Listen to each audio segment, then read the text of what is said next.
let that guy cool off. So you have to heat this gear up. It's a steel Speedo gear. I'm mainly making this video for one of my customers that came in earlier, and the speedometer quit working. What we did is we raised it up, pulled out the Speedo, looked inside there, and there was no gear in there.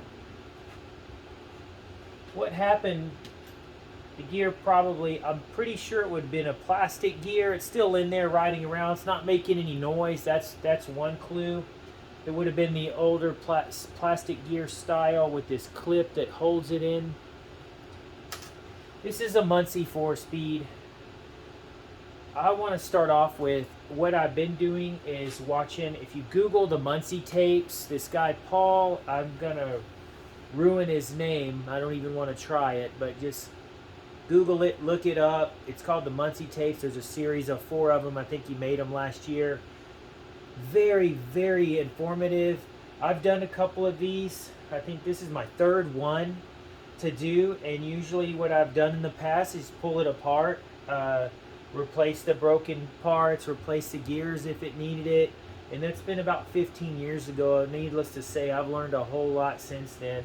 And what I've always wanted to do is, whenever I get something, any real good mechanic, you bring in something broken, see what caused it to break, upgrade it if you can.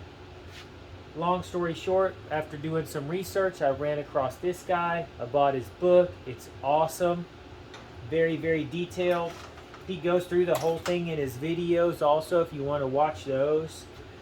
One of the things that I want to point out, besides the Speedo gear, which is pretty common, I mean, there's really not a lot to do with that.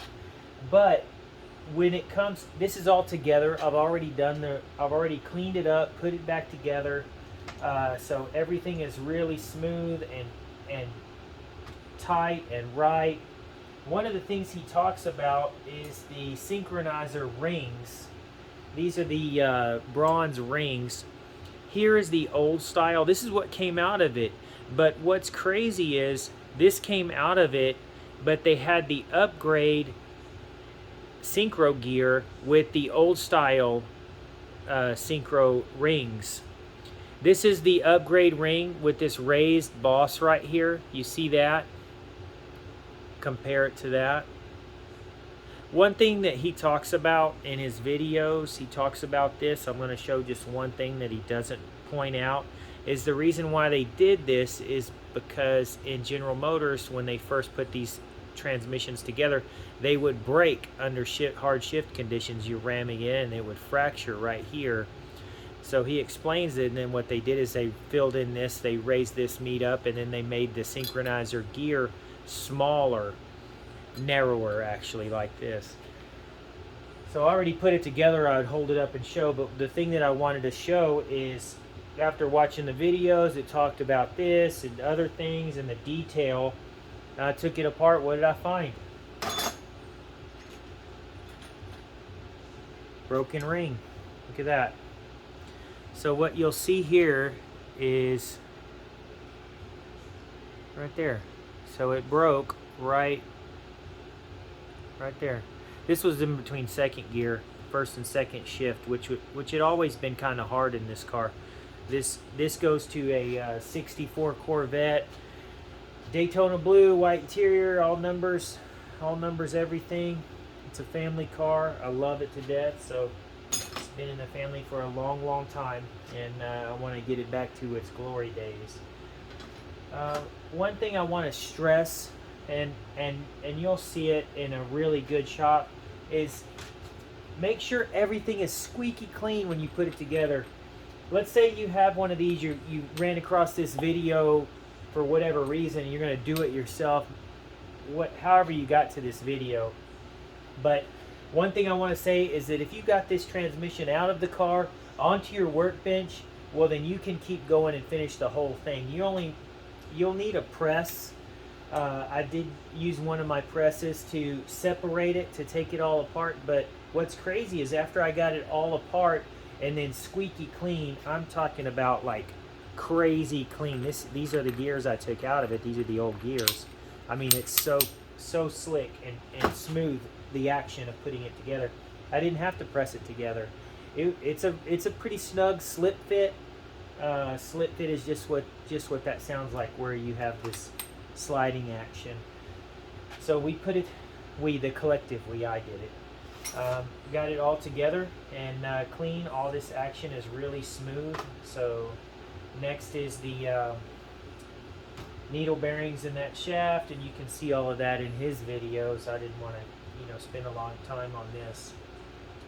Mainly squeaky clean. I do have a shop, so I do want to address that. I do custom cars, limousines. If you go to a shop and you're thinking, I think this guy sounds great. Oh, they referred me to him. You go to the shop. It needs to be super clean, organized, neat. There will be in the act of a repair, it's going to be a little bit messy. But if there's trash piled in the corners, or what looks to be trash, old boxes and piles of dirt, run from that place. If they don't care enough about taking care of their own tools and shop and appearance, then how are you going to have the confidence that they're going to do this to the pieces that you don't see? After all this is together, you don't see it. You want to make sure every little bit is clean. Make sure all your surfaces are right so it doesn't leak. And 90% of the time, after somebody does something like this, they put your transmission or your engine together, you won't have leaks right away. Soon as your RTV, silicone or whatever it is, if you use that, I mean, I'll put a really thin layer. Some people goop it all over, squeeze it till it oozes out. That's horrible. I don't like that kind of work at all. So you put just enough to hold your gasket on there, and then when it seals up, the very tiny little lines and imperfections that are in there. I try to get this as smooth as possible, but it was born in '64, so how smooth is it going to be? And somebody's already been in there before and kind of molested the surfaces just a little bit, so hopefully we can overcome that with some nice detail cleaning and a little filing and all that kind of stuff. So that's it. Let me get back to work.